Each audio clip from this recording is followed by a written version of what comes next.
السلام علیکم ګرانو دوستانو. نن به زه تاسو ته یو ډېر مهم خبر درکړم چې هغه څو ورځې مخکې عزیز الله فضلي چې د افغانستان پخوانی چیرمن و چې دغه خبره خپور کړه چې ډېر ژر به اصغر افغان د افغانستان ملي ټیم نه رخصت کړي. نه تنها 20 ورځو لوبه نه بلکې ټیسټ لوبه او 50 ورځو لوبه نه به هم اصغر افغان رخصت کړي. خو دغې نه وروسته به زه تاسو ته وایم چې د افغانستان کرکټ بورډ کې ډېر یو بدترینه حالت روان ده چې دوه ډلې جوړې شوي دي چې په نن ویډیو کې به زه تاسو ته تفصیل سره ووایم. خو تاسو ماته لاندې په کمنټ کې حتماً ولیکئ چې اصغر افغان باید اخوا کړي او که اخوا نه کړي دغه لاندې حتماً ولیکئ.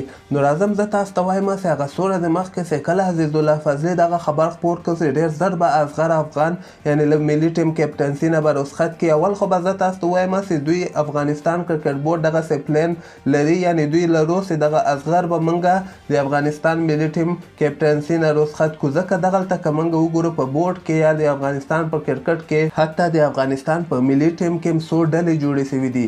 یعنې بعضې وایي چې د موږ د ډلې کپټان باید وټاکل شي، لکه عزیز الله فضلي که تاسو ته یاد شي هغه نړیوال جام کپ کې څومره اساس وخت کې اصغر افغان له کپټنسي نه خوا که او ګلبدین نایب کپټان که ده دغسې غوښتل چې زه په ټیم کې خپله ډله جوړه کړم، یعنې د ګلبدین په سر باندې به موږ یو بله ډله جوړه کړو.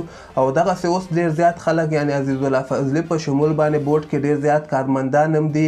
د دغې دوه ډلې جوړې شوي دي. یوه ډله غواړي چې اصغر افغان له کپټنسي نه خوا کړي او بله ډله بیا داسې اصغر افغان طرفداري کوي، یعنې هغوی وایي چې موږ به پوره کوشش کوو چاته به پرې به نه ږدو چې اصغر افغان د افغانستان ملي ټیم کپټنسي نه اخوا سي. نو اوس به زه تاسو ته وایم چې اصغر افغان پوره کوششونه روان کړي دي چې د افغانستان کرکټ بورډ کې چې څومره کارمندان هم دي یا څومره وکیلان دي، دغه سیاسي چهرې چې کومې دي، دغه کوم سره چې د اصغر تعلقات دي، د ټولو سره یعنې میټینګونه شروع کړي دي.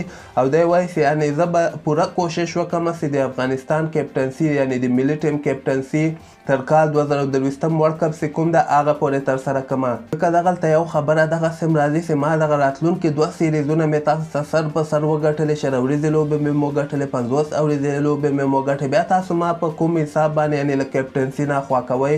ما لوبې بایللې دي چې ګلبدین نایب صاحب په کال 2019 ورلډ کپ کې یعنې 9 لوبې سر په سر وبایللې. هغه وخت کې هم دی له کپټنسي نه خوا نه کړی سو، هغه وخت کې هم دی چا له کپټنسي نه خوا نه کړی. یعنې عزیز الله فضلي هغه وخت کې چې کله چیرمن و هغه یې خوا نه کوي. اوس وخت کې چې کله بیا فرحان یوسفزی راغی بیا دوی دغه فیصله وکړه چې موږ به ګلبدین نایب له کپټنسي نه رخصت کړو. نو اوس وخت کې ما کومره لوبې هم نه دي بایللې، نو کوم اساس باندې به دوی ما د افغانستان ملي ټیم کپټنسي نه اخوا کړي. نو ګورو که خیر دغه راتلونکې هفته کې به هر شی واضح شي چې اصغر به اخوا کړی سي او که خوا به یې نه کړی سي، دغه به معلومات موږ ته وسي. نو تاسو لاندې ما سره خپل نظر حتما شریک کړئ او همدغسې تازه خبرو لپاره تاسو دغه چینل هم در سره سبسکرایب کولی شئ.